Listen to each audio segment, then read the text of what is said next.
Puskesmas Santosa ini ada 3 desa wilayah binaan, terdiri dari desa Tarumajaya, kemudian desa Neglawangi dan desa Santosa.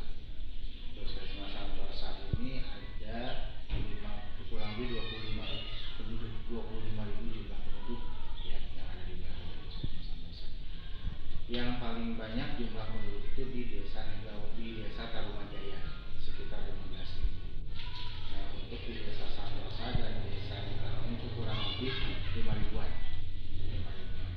Nah, Puskesmas Santosa ini ada di perbatasan dengan Kecamatan Pangalengan, ya, kemudian dengan desa Ciberem ya, kemudian yang desa Neglawangi itu perbatasan dengan Kabupaten Garut. Nah, untuk wilayah kerja puskesmasnya di Kabupaten Garut itu adalah Puskesmas Pemulihan. Ya, kita punya di dusun yang memang paling berbatasan itu adalah dusun Cisarua sama dusun Papandayan. Nah, dari wilayah kerja puskesmas ini sendiri, apa saja sih Pak masalah kesehatan yang paling sering ditemui dan apa faktor penyebab utamanya sehingga masalah kesehatan tersebut menjadi yang paling dominan? Di puskesmas ini paling kalau misalnya yang jumlah terbanyak itu kita di hipertensi ya, kemudian di mialgia ya, sakit kepala biasa. Nah, kalau hipertensi itu ya, kalau penyebabnya mungkin dari makanan, kemudian dari pola hidup sekarang. Nah, untuk penyakit yang lainnya mungkin ispa.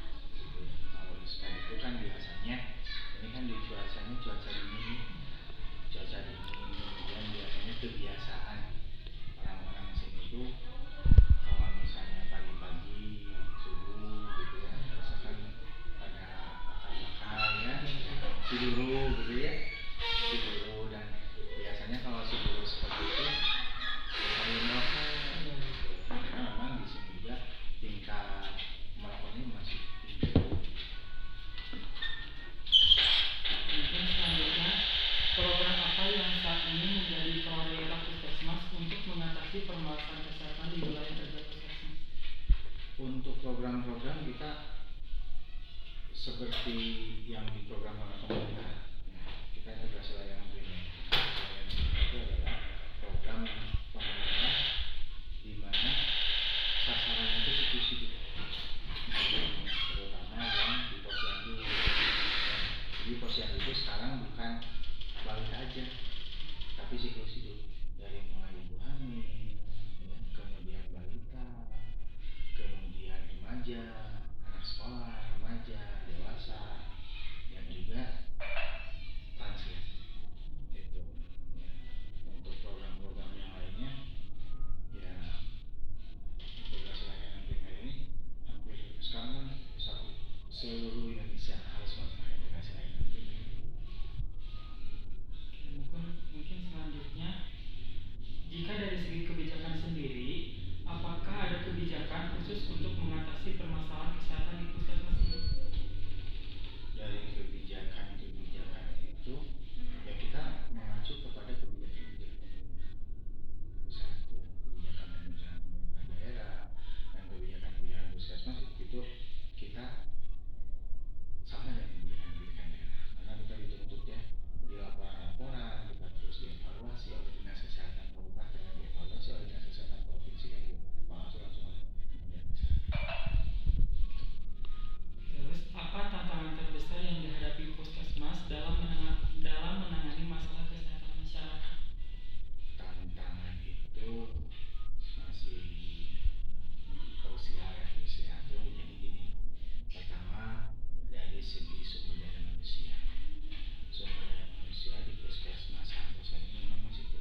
puskesmas saja sulit karena ongkosnya.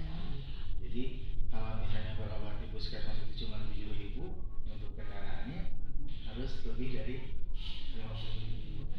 Jadi dari segi mobilisasi memang itu sebagai hambatan kita. Kemudian operasional di puskesmas juga kendaraan kita tidak bisa menjangkau ke pelosok gitu ya. Dengan misalnya ke desa, ke dusun Cisarua, itu kan harus menggunakan mobil speknya yang luar biasa gitu, yang tinggi. Kemudian dari segi alat-alat kesehatan di puskesmas ini memang sudah tersedia, tetapi kita masih kekurangan. Dan insya Allah mungkin Kementerian Kesehatan itu akan melengkapinya untuk perlengkapan sekarang. Mungkin selanjutnya, bagaimana sih peran serta partisipasi dari masyarakat seperti dari kadernya dan dukungan dari pemerintah daerah dalam membantu keberhasilan program kesehatan masyarakat? Untuk kerjasama gitu ya, bagaimana kader-kader itu sangat luar biasa sekali. Apalagi kita lihat sekarang kader-kader di kita itu kan mereka tidak dibayar secara khusus, tapi mereka bisa melaksanakan tugas-tugas mereka di posyandu untuk membantu program-program pemerintah, program-program kesehatan. Kemudian sinergitas kita dengan desa cukup bagus gitu ya. Ketika ada pelayanan di desa, kita koordinasi dengan desa, lintas sektoral itu sangat bagus sekali. Kita kerjasama dengan kecamatan juga, kecamatan sangat kooperatif gitu. Jadi untuk kerjasama dengan dinas dengan desa, dengan kecamatan, dengan kader RT itu sangat luar biasa sekali gitu.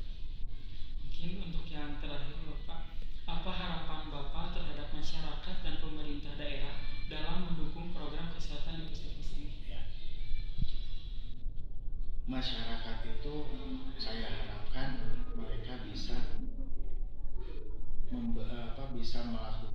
merubah perilaku mereka sendiri gitu ya, bisa merubah perilaku sendiri, karena yang terpenting tingkat kesehatan itu adalah perilaku dan lingkungan.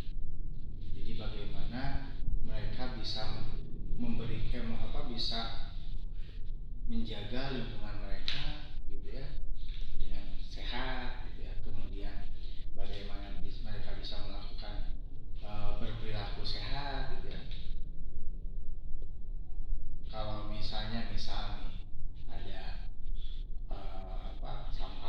gitu ya, membuang sampah tidak sembarangan. Kemudian dari segi kepribadiannya, mandi cukup 2 kali sehari, sikat gigi 2 kali sehari pagi setelah sarapan pagi dan malam sebelum tidur. Jadi intinya ketika masyarakat kita ingin sehat, harus menjaga lingkungan dan bagaimana kita merubah perilaku